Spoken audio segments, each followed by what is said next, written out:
제6장.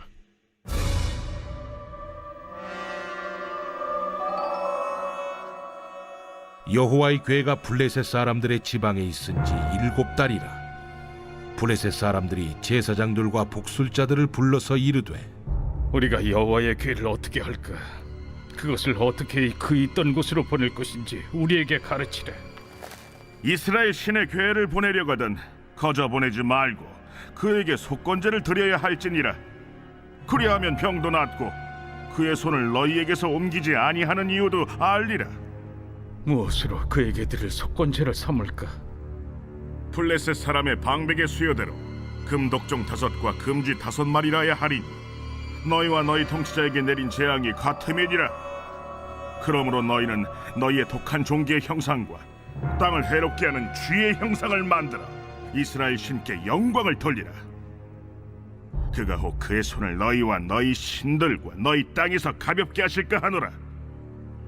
애굽인과 바로가 그들의 마음을 완악하게 한 것 같이 어찌하여 너희가 너희의 마음을 완악하게 하겠느냐.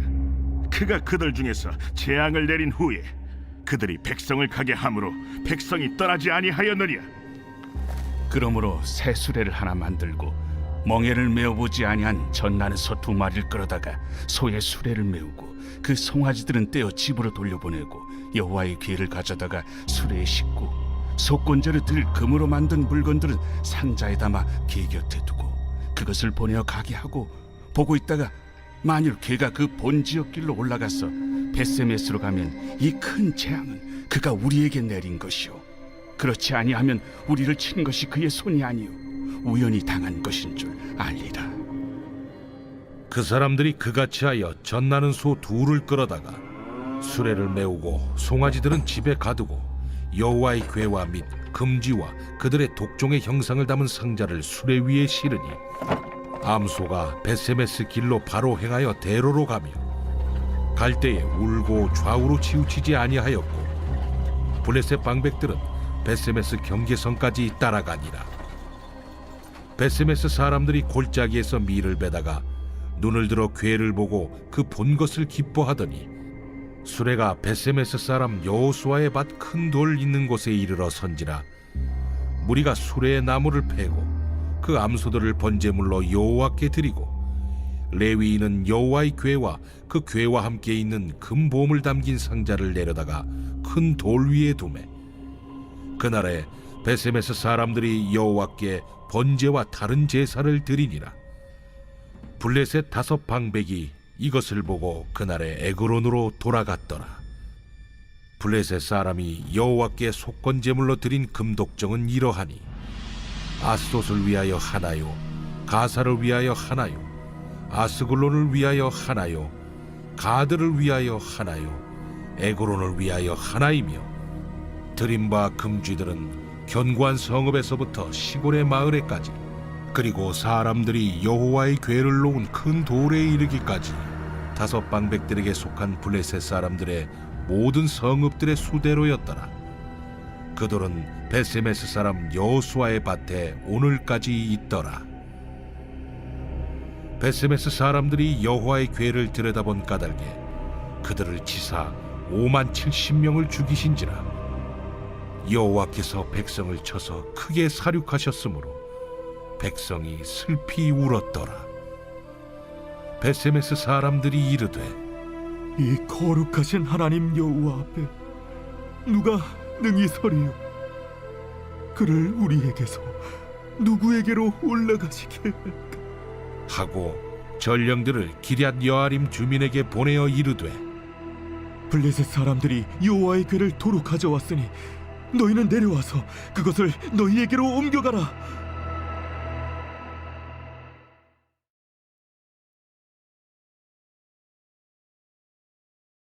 아닐 것입니다. 살다 보면 우리 모두가 이러한 생각들을 하게 되고요. 이러한 순간들을 경험하게 됩니다.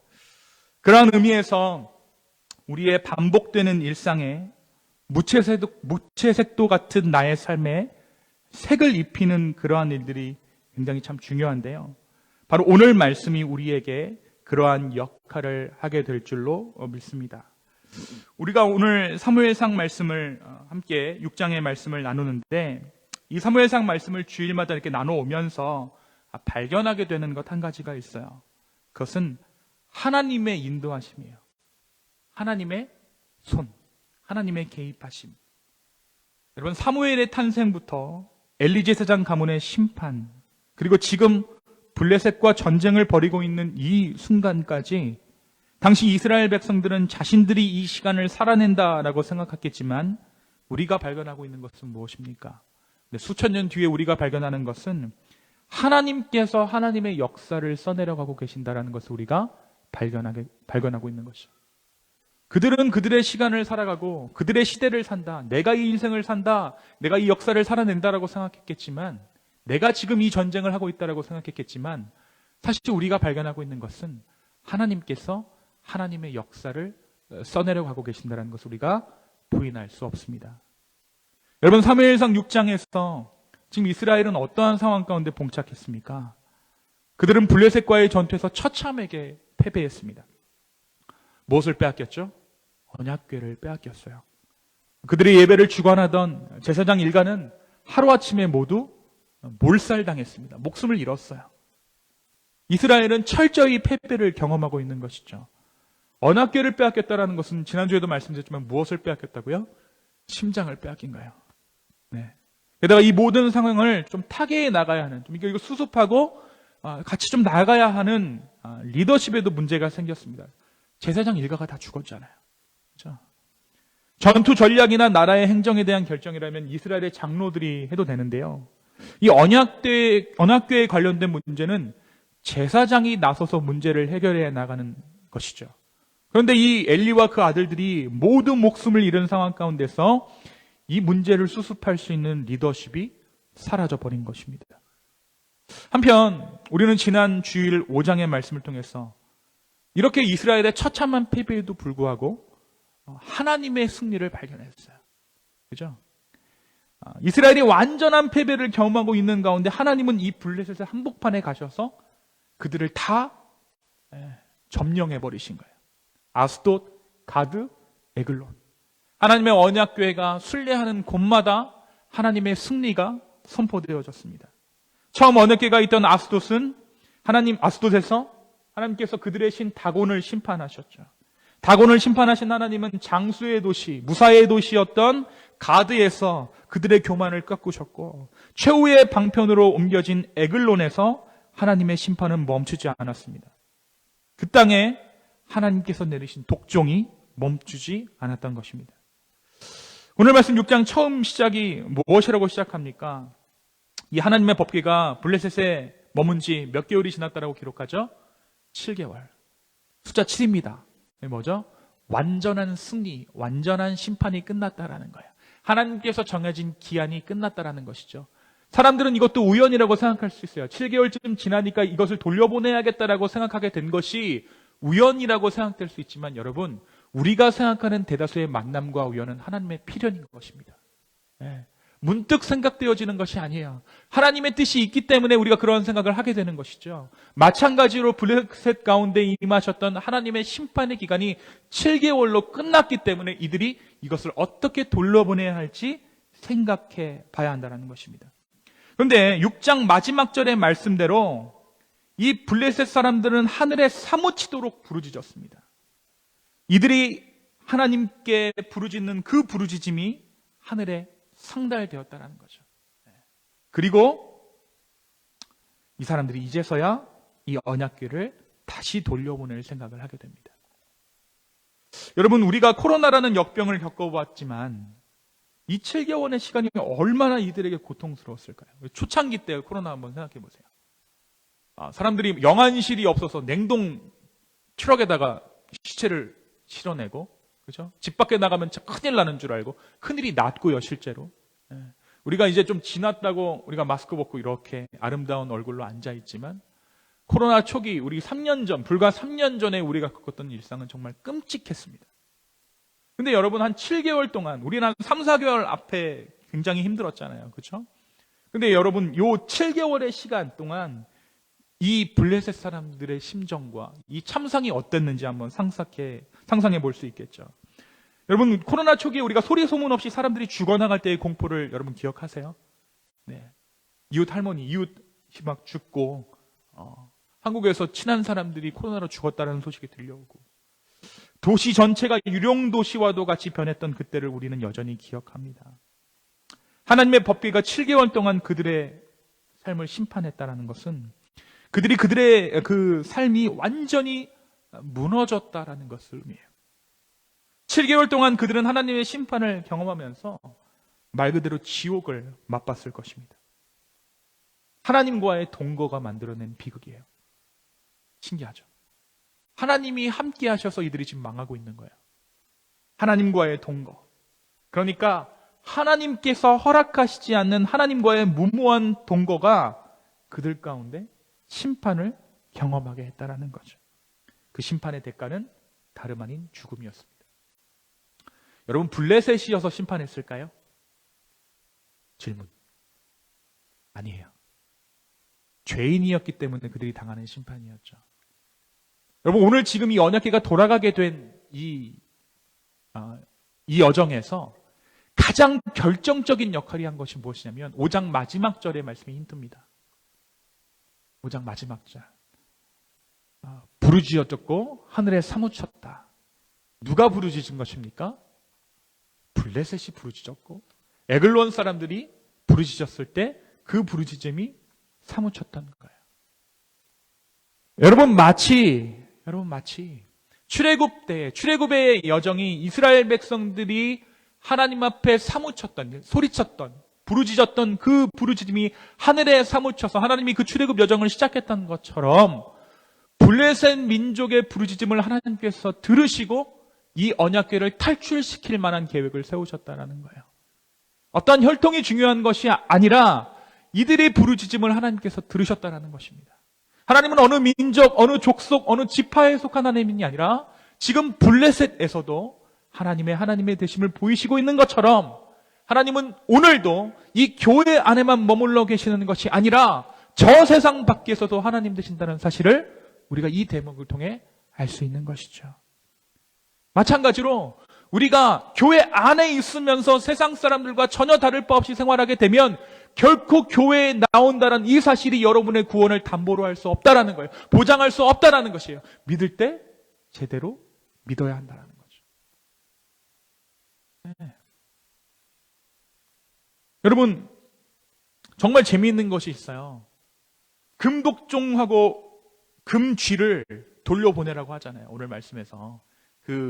이제 이 블레셋이 언약궤를 돌려보낼 때 어떻게 돌려보낼까? 사람들이 회의를 하잖아요. 그때 이제 어떻게 예배할지를 모르니까 복술가를 불러다가 이거 우리 어떻게 돌려보내야 될까? 얘기를 하니까 속건제로 드릴 금독종과 금쥐 모양을 보내라는 거예요. 근데 여러분, 하나님께서 이 제사를 받으셨을까요? 받으셨어요. 신기하죠? 금쥐, 금독종은 이방신에게 바치는 거예요. 근데 이들의 관습을 따라서 이들이 그렇게 바쳤다라는 거죠. 근데 블레셋에서 아무런 탈 없이 이게 지금 이스라엘로 향해 가요. 이 말은 뭐냐면 그들의 마음 중심을 보셨다라는 거예요. 감안하셨다라는 거예요. 문제는 똑같은 상황에서 이 언약궤를 받은 이스라엘 민족은 어떻게 됐냐라는 거죠. 제가 잠시 뒤에 이제 좀 말씀드리겠습니다. 여러분, 이 블레셋이 겪고 있는 독종 재앙이 하나님의 언약궤 때문이라는 것은 너무나도 명백하게 알고 있지만 이 블레셋의 정치, 종교 지도자들은 이 인과관계에 대해서 인정하지 않으려고 했어요. 돌려보내야 되는데 출구 전략을 세워야 했던 거죠. 어떤 명분으로 이걸 돌려보내야 되나. 이걸 돌려보냈다는 것은 우리가 전쟁은 이겼지만, 그렇죠? 하나님이 우리가 믿고 있는 신보다 더 크다는 것을 인정하는 꼴이 되잖아요. 그렇죠? 그래서 그렇기 때문에 이들이 다시 이 전리품인 언약궤를 돌려보낸다는 것은 그들의 승리를 스스로 포기한다는 의미도 됐습니다. 하나님의 언약궤로 말미암은 재앙으로 인해 전투에서는 이겼지만 너희가 믿는 신이 우리의 신보다 훨씬 더 강하다라는 사실을 인정할 수밖에 없는 이러한 상황이 그들의 자존심을 건드렸던 거예요. 하지만 하나님께서는 이 일을 진행시키세요. 왜요? 에글론 사람들의 부르짖음 때문에. 이 블레셋 사람들의 부르짖음 때문에 하나님 이 일을 진행하십니다. 그러면 이들이 어떻게 하나님의 언약궤를 돌려보냅니까? 이들은 하나님을 섬기는 방법을 알지 못했기 때문에 복술자를 불러요. 그리고 금독종 형상과 금쥐 형상을 도시의 수요대로 보내기로 작정합니다. 그리고 블레셋 지역에서 가장 가까운 단지파가 살던 베세메스로 수레를 만들어 언약궤를 싣게 하고 멍에를 메어보지 않는 젖나는 소 2마리가 그 언약궤를 끌고 가게 합니다. 그런데 마지막 순간까지도 이들은 자신들에게 임한 이 재앙이 하나님께로부터 온 것인가를 확인하고 싶었어요.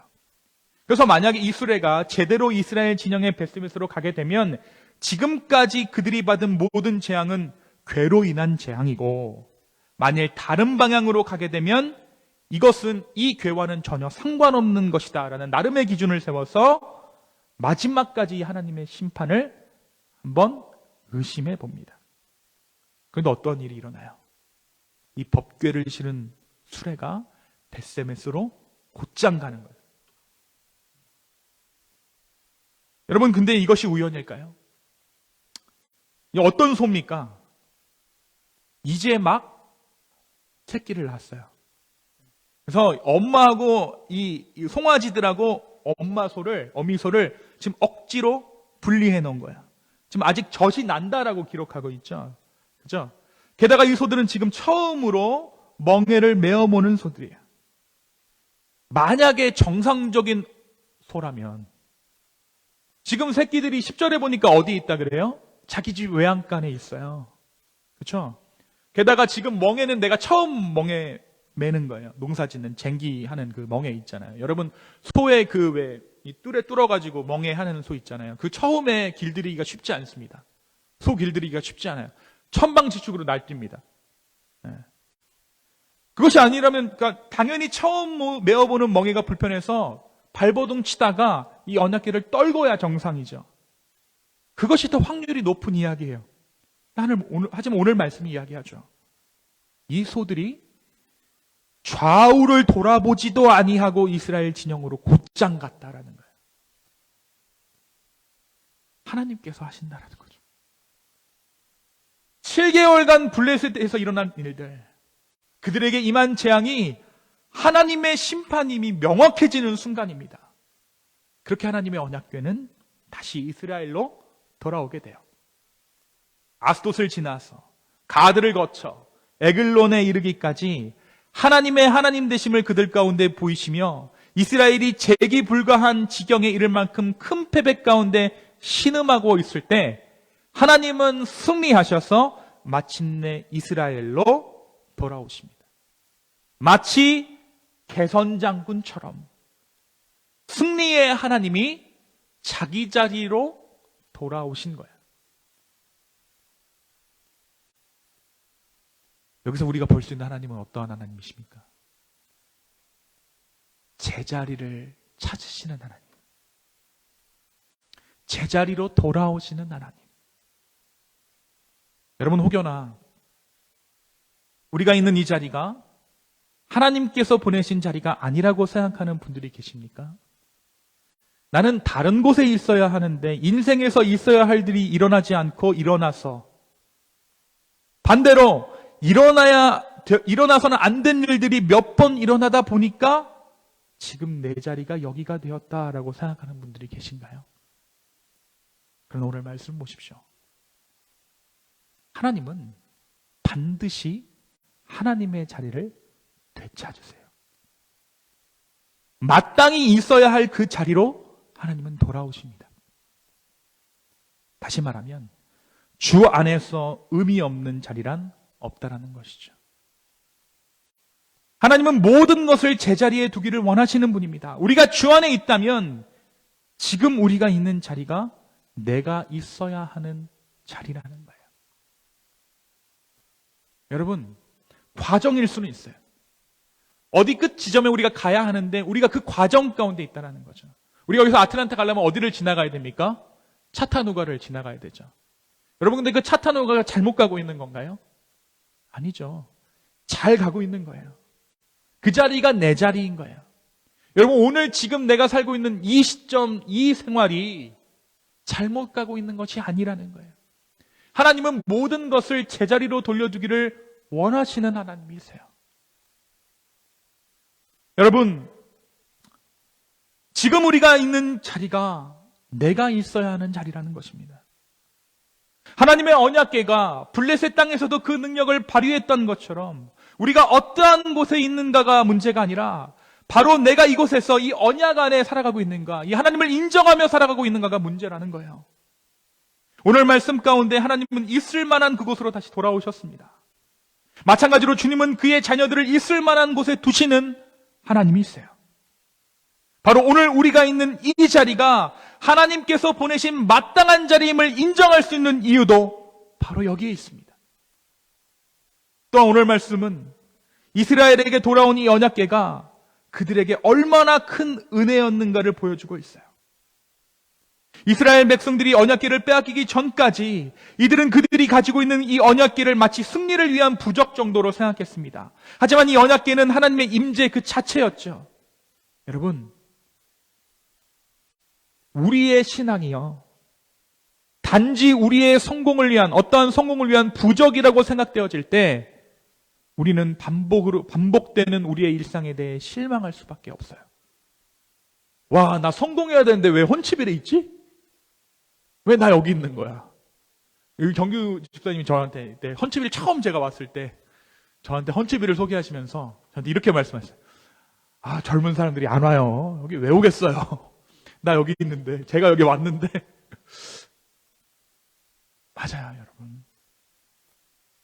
우리의 신앙이 단지 우리의 어떠한 성공을 위한 부적이라고 생각했을 때 우리는 반복되는 우리의 일상에 대해 실망할 수밖에 없다는 거죠.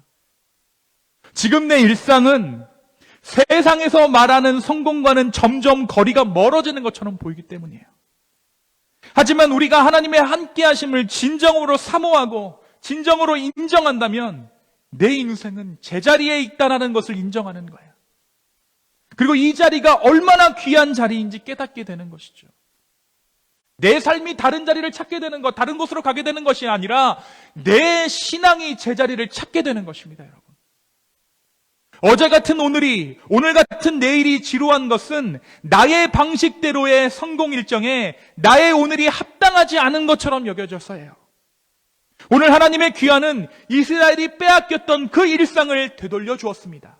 언약궤의 복귀로 이제 이스라엘의 일상이 회복된 것입니다.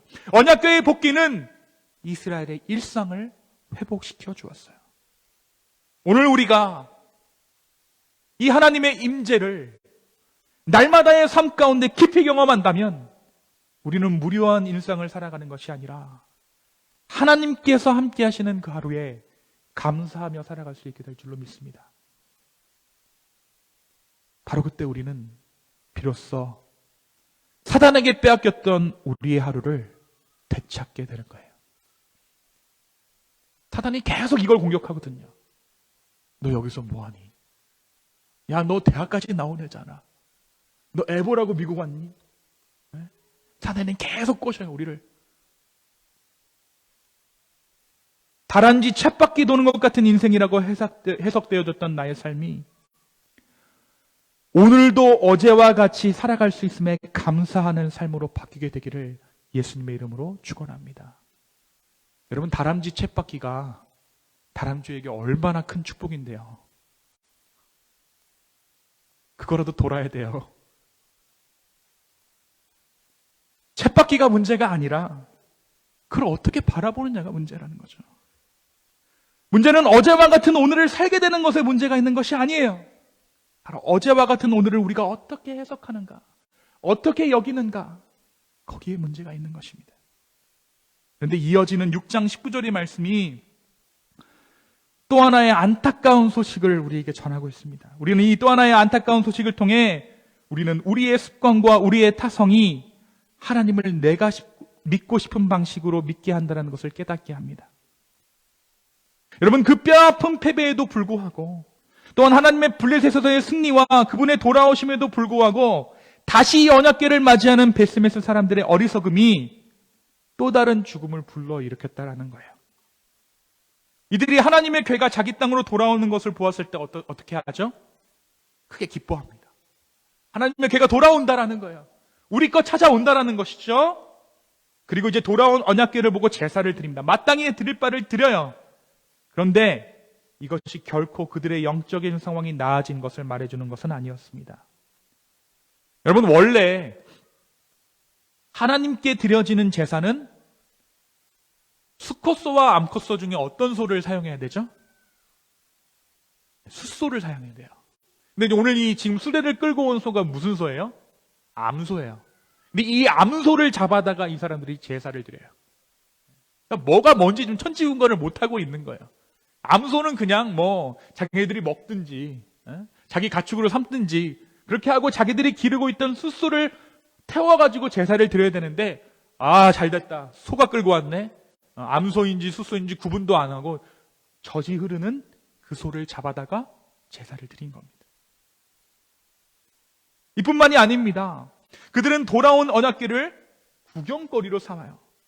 언약궤가 왔다. 평생에 한번 볼까 말까한 그 언약궤가, 실로에 있어야 하는 그 언약궤가 자기 눈앞에 있으니까 얼마나 신기했겠어요. 동네방네 사람들이 다 구경 간 거예요. 언약궤 왔다고. 그래서 어떻게 됩니까? 또 한 번 큰 죽음이 이 벳세메스에 임해요. 성경에 몇 명이 죽었다고 기억합니까? 5만 70명. 근데 5만에 뭐가 쳐져 있죠? 5만에 가로가 쳐져 있죠. 왜 5만 70명의 가로가 쳐져 있냐면 5만 70명이라는 숫자가요, 여러분, 벳세메스의 인구보다 많은 숫자예요. 그래서 학자들이 고민한 거죠. 5만 70명이 죽을 수 없다. 그래서 앞에 70인역에는 5만을 지우고 70여 명만 죽은 걸로 그렇게 학자들이 번역한 것입니다. 근데 어쨌든 그 도시 전체에 완전한 심판이 임한 겁니다. 언약궤를 구경거리 삼아서. 하나님의 언약궤가 제자리를 찾았음에도 불구하고 하나님의 사람들은 아직까지 제자리를 찾지 못했다라는 거예요. 언약궤는 제자리로 왔는데 사람들은 자기 자리를 못 찾았어요. 결국 돌아온 언약궤가 그들에게 다시 화가 되고 말았습니다. 지금 누가 준비 중에 있어요, 여러분? 요거를 너무 비극적으로 생각하지 않으셔도 되는 게, 우리가 읽고 있는 성경의 제목이 뭡니까? 사무엘상. 사무엘이 오기 전까지의 이야기예요. 이랬다라는 거죠. 사랑하는 성도 여러분, 오늘 나는 어떤 하나님을 어떻게 믿고 있습니까? 우리의 신앙의 자세가 바뀌어지지 않으면, 우리의 존재가 바뀌지 않으면 모든 것이 제자리를 찾게 만드시는 이 하나님의 섭리가 오히려 내 삶의 고통으로 다가올 수 있다는 거예요. 이 말이 뭐냐면, 아까 우리가 예배드리기 전에 열심히 찬양했죠. 이 찬양이 우리에게 부메랑이 돼서 어때요? 날카로운 칼날이 돼서 우리의 삶 가운데 들어와 박힌다라는 거예요. 하나님의 뜻대로 해주십시오라는 그 고백이 도리어 우리에게 화가 될 수 있다라는 거예요. 그러니까 찬양도 우리가 변화된 만큼 드려야 되는 거예요. 예배도 우리가 변화된 만큼 드릴 수 있어야 해요. 적어도 솔직하게. 우리가 여기 모였다라는 것은요, 여러분, 적어도 하나님의 왕 되심을 우리가 인정한다라는 의미예요. 그분의 복음이 우리 안에 있기에 저와 여러분은 오늘 이 아침 이 자리에 있습니다. 이 사실이 말해주는 것은 하나님은 결코 우리의 삶 안에서 하나님의 왕좌를 포기하시지 않는다라는 것이죠. 하나님은 기필코 우리 안에서 하나님의 자리를 찾아가실 것입니다. 과연 이 하나님의 복귀가 우리의 삶의 축복일 수 있느냐, 이 말이에요. 적어도 오늘 말씀 안에서 그것은 우리에게 달려있다라고 이야기합니다. 하나님이 하나님 자리로 돌아가시는 그 일이 우리에게도 복된 일이 되기를 예수님의 이름으로 축원합니다. 하나님의 승리가 나에게는 패배요, 나에게는 아픔이 아닌 나에게도 복되고 나에게도 귀하다는 사실을 인정하는 우리 공동체 되기를 예수님의 이름으로 축원합니다. 여러분, 고3 수험생 담임선생님이 출장을 가게 됐어요. 이 선생님은 굉장히 실력 있는 선생님이었습니다. 그런데 학습 방법이 어땠냐면 굉장히 엄했어요. 근데 이렇게 엄한 선생님이 출장을 가게 되자 이 반이 어떻게 됐을까요? 아, 난리가 났죠. 야자 없어요. 너무 기쁜 거예요, 애들이. 근데 이 선생님의 출장 일정이 점점 길어지는 거예요. 그러면 이 학생들 어떻게 됐을까요? 처음에는 기뻤지만 후에는 기뻐할 수 없었습니다. 선생님의 부재가 길어지자 밤 분위기가 묘해지더니 결국 대학 입시를 포기하는 학생들까지 생기게 됐다라는 거예요. 여러분, 꿀독에 빠져 죽은 벌이 가장 행복한 죽음을 맞을까요? 아니면 가장 비극적인 죽음을 맞을까요? 우리의 삶에 대해서 생각해 봐야 된다는 거예요. 눈앞에 보이는 달콤한 기쁨에 젖어 왕의 귀환을 바라지 않는 우리의 영혼, 그것이 우리의 모습인지도 모르겠습니다. 나는 나의 예배를 드리니까 하나님은 하나님의 몫을 하세요. 이것이 우리의 신앙일 수 있죠. 나의 성공은 바라고 있지만 진짜 하나님이 원하시는 인생은 살지 않기를 바라는 마음이 혹시 우리 안에 있지는 않습니까? 사랑하는 성도 여러분, 하나님은 반드시 제자리를 찾으십니다. 아멘 하셔야 돼요. 사랑하는 성도 여러분, 하나님은 하나님의 자리를 반드시 찾으십니다. 아멘. 아멘 하셨어요? 네. 우리 또한 하나님의 인도하심에 따라 제자리를 찾아가고 있습니다. 아, 목사님, 전반부까지는 설교가 굉장히 은혜로웠는데 후반부에 저를 힘들게 하시는군요. 저도 오늘 설교를 딱 17절까지만 하고 싶었답니다. 19절의 이 말씀이 이 뒷부분을 제가 설교를 안 하고는 못 배기게 만들었어요. 그것이 하나님이니까요. 벳세메스 사람들이 죽었다고요. 하나님이 제자리를 찾아 돌아왔는데 이스라엘 백성들이 죽었다고요. 블레셋 사람들의 금지와 금독정은 받으셨는데 이스라엘 백성들이 죽었다고요. 사랑하는 성도 여러분, 하나님은 반드시 제자리를 찾으십니다. 우리 또한 하나님의 인도하심에 따라 제자리를 찾아가고 있습니다. 하지만 그 가운데 우리의 삶에 고통이 찾아올 수 있어요. 아플 수도 있습니다. 이 고통 가운데서도 기뻐하라는 말씀을 제가 참아 드릴 수는 없을 것 같아요. 하지만 한 가지 우리가 고난 가운데 소망을 품을 수 있는 것은 바로 그 고통의 순간이 내 삶에 어긋난 것들이 제자리를 찾아가고 있다는 증거이며 하나님의 살아계심의 증거라는 사실입니다. 고통 가운데 하나님을 더욱 뚜렷이 볼 수 있다는 것이죠. 오늘 이 말씀을 통해서 진짜 하나님을 신앙하는 것이 무엇인지, 또 내가 신앙하는 하나님은, 내가 믿고 있는 하나님은 어떠한 하나님인지 깨달아 알아 진정한 하나님의 은혜를 사모하는 저와 여러분의 인생 되기를 예수님의 이름으로 축원합니다. 이 시간 함께 기도하겠습니다.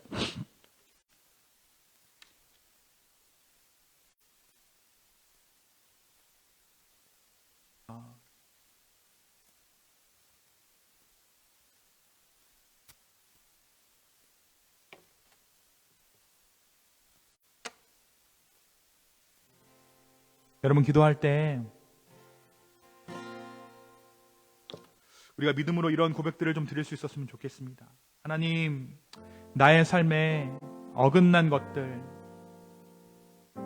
나의 삶에 제자리를 찾지 못하는 것들이 제 자리를 찾아가게 하는 은혜를 주십시오. 무엇보다 내 신앙이 제 자리를 찾아가게 하여 주시옵소서. 우리 간절한 마음으로 한번 믿음의 고백을 드리며 주님께 나아가겠습니다. 함께 기도합시다.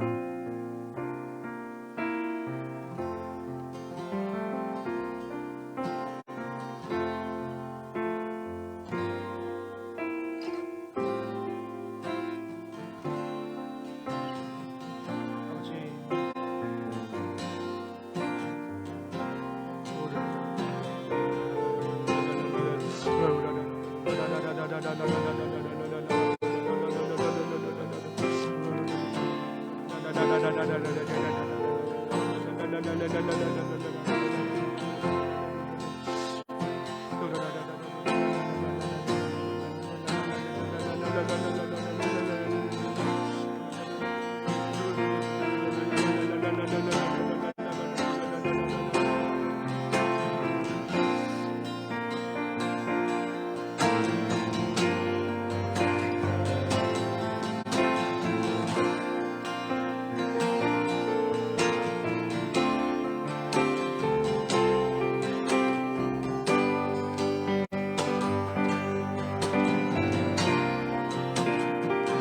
십자가에 보여 완전하신 사랑 힘입어 나갑니다.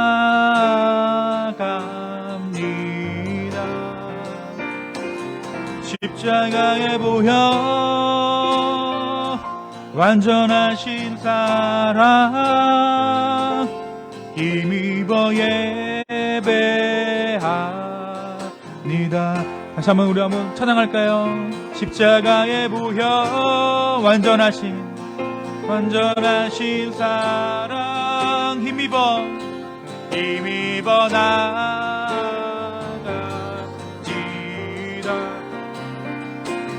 십자가에 보여 완전하신 사랑 힘입어 예배. 우리 두 손을 한번 높이 들고 주님 앞에 고백하며 나아갑니다. 십자가에 보여 완전하신 사랑 힘입어 나아갑니다. 힘입어 나아갑니다. 아멘. 십자가에 보여 완전하신 사랑 힘입어